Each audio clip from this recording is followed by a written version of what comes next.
I am 92 years old. I have outlived my wife. I have outlived my friends. I have outlived my enemies.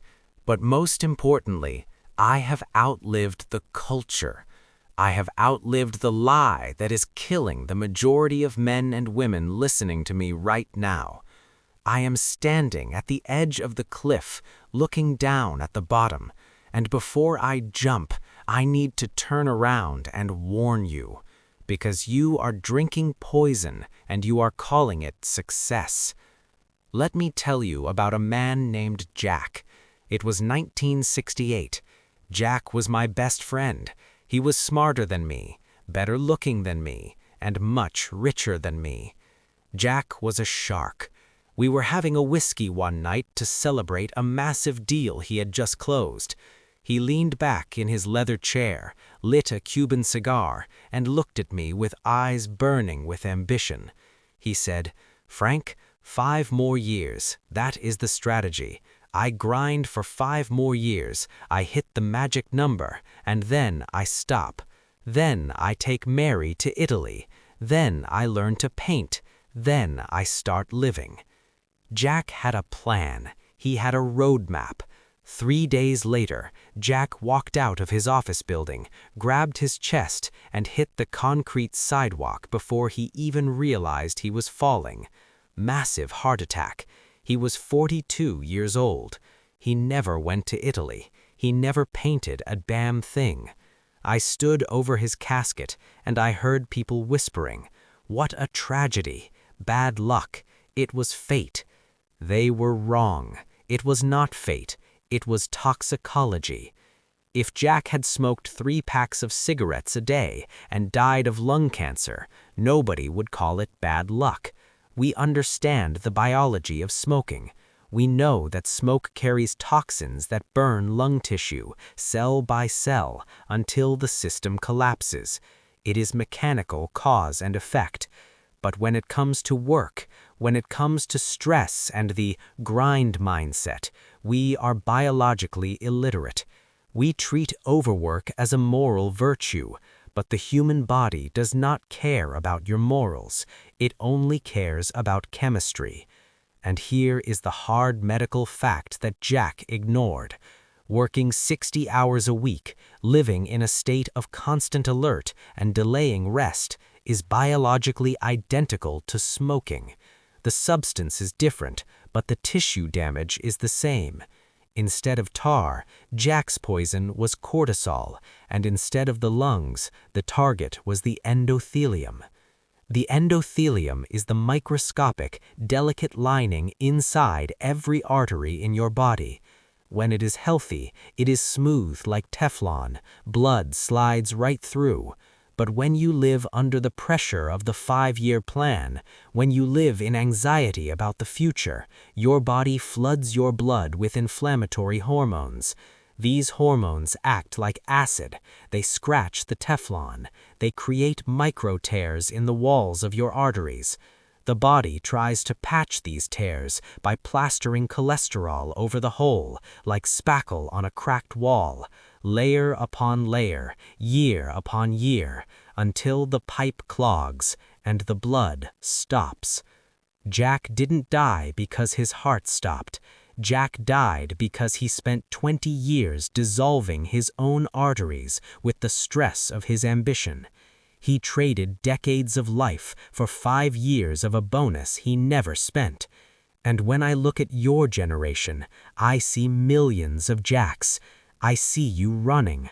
I see you sacrificing sleep. I see you ignoring vital signs to meet deadlines. You think you are being productive, but from the perspective of a 92-year-old man, you are just committing slow suicide. You are operating under a dangerous hallucination, the hallucination that the body is an infinite machine that can be repaired after retirement. But the body is not a machine. It is an ecosystem, and when you poison the soil, nothing grows. So, let's look closer at this poison. Let's put your lifestyle under the microscope and understand exactly how hustle culture is cooking your internal organs from the inside out. Let's talk about the chemistry of corrosion. Cooking your organs from the inside out. The villain of our story is a molecule called cortisol. Now, do not get me wrong, cortisol is not evil. In fact, it is the only reason the human species survived the Stone Age. It is your general alarm. When your ancestor saw a tiger in the grass, the brain hit the panic button. The adrenal glands dumped cortisol into the bloodstream. This hormone did three things instantly. Number one, it flooded the blood with glucose, sugar, for explosive energy. Number two, it raised blood pressure to pump that fuel to the muscles. Number three, it shut down non-essential systems like digestion and the immune system. Because when you are fighting a tiger, you do not need to digest your lunch, and you do not need to fight a flu virus. You need to survive the next 3 minutes. The system was designed perfectly for short, violent bursts of danger. You fight the tiger, you survive. The cortisol drops, the body rests. But here is the problem with your modern life. There are no tigers in your office. There are only emails, deadlines, angry bosses, and traffic jams. But your biology is ancient. It cannot tell the difference between a predator and a notification on your phone.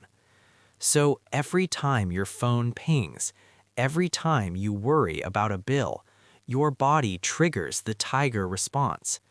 You are bathing your organs in a corrosive soup of stress hormones, 24 hours a day, 7 days a week. You are stuck in fight or flight, without the fighting and without the fleeing. Think of it this way, the mechanical analogy, redlining in neutral. Imagine a high-performance Formula One car. Now imagine that car sitting in a gridlock traffic jam. It is not moving, but the driver has his foot glued to the accelerator. The pedal is to the floor. The engine is screaming at 10,000 RPMs. The temperature gauge is in the red. The pistons are warping. The oil is burning, but the car is in neutral. This is you sitting at your desk. On the outside, you look calm.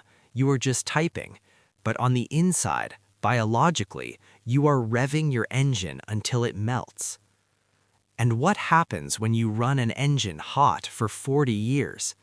The excess glucose that was meant for running from the tiger has nowhere to go, so it rots your blood vessels. We call this type 2 diabetes. The high blood pressure, meant to pump fuel, never drops, so it blows out the delicate filters in your kidneys. We call this renal failure.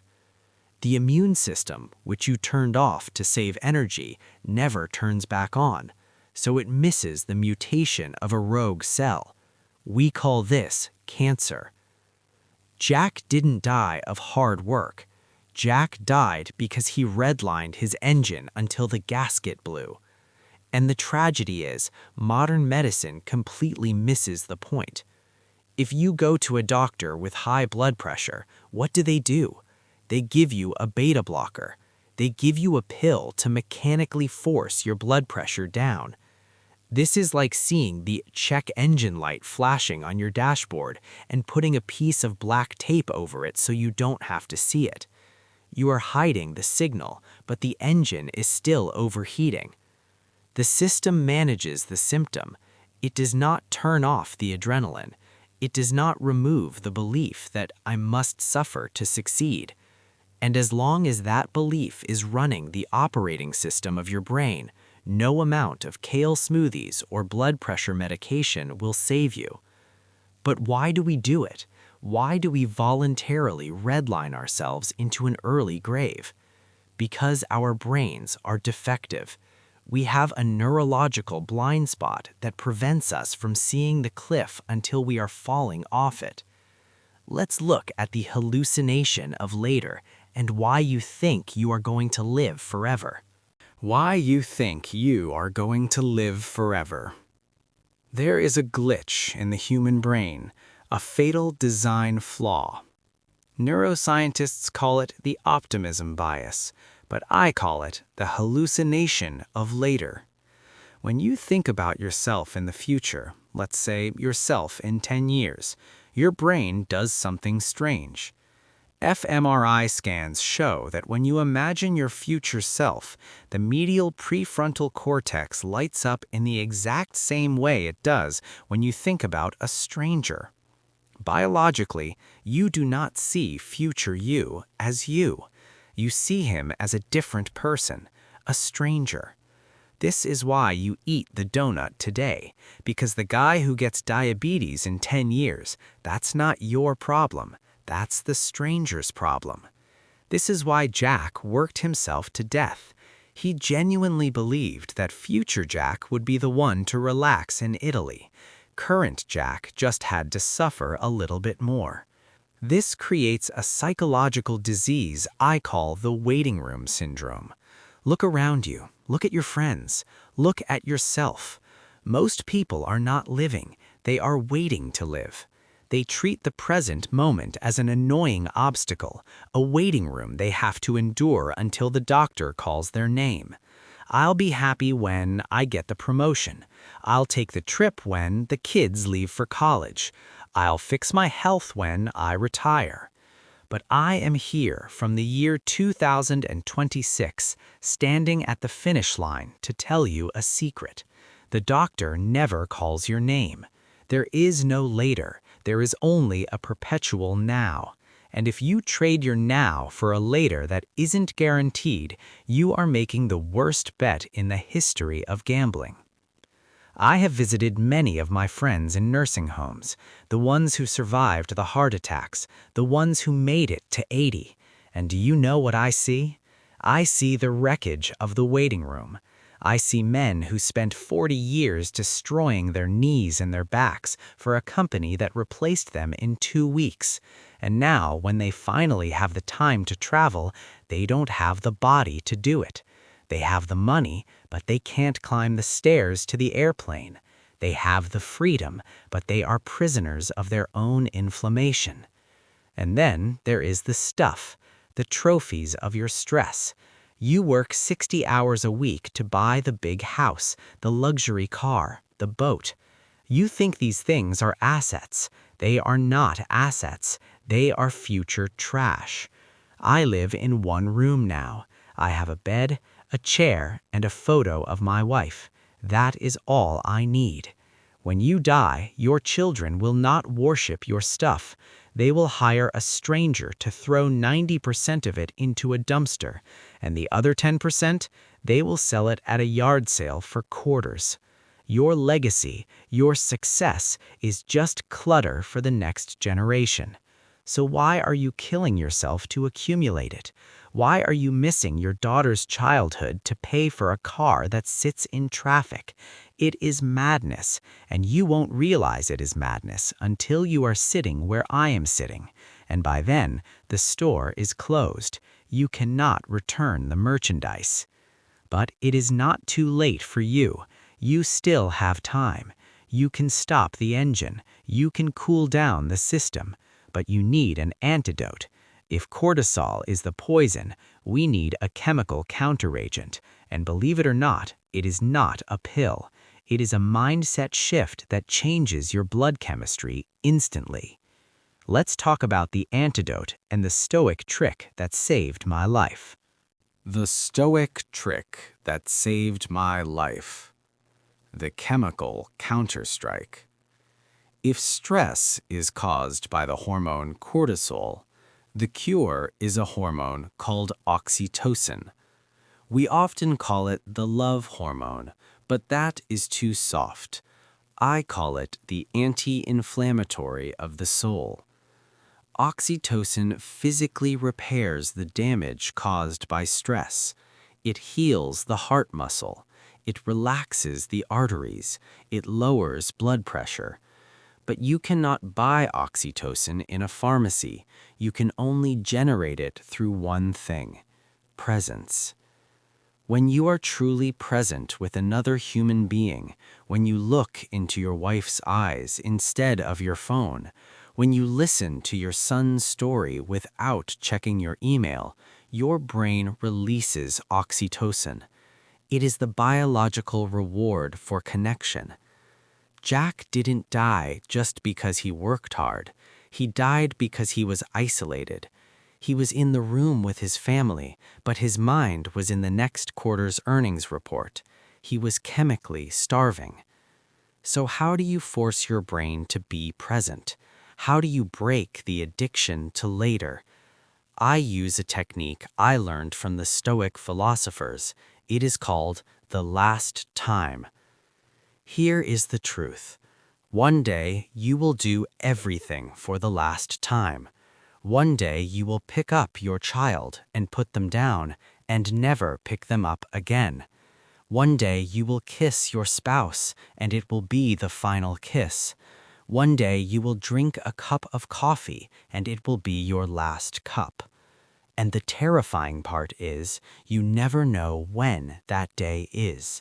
It could be 10 years from now. It could be next Tuesday.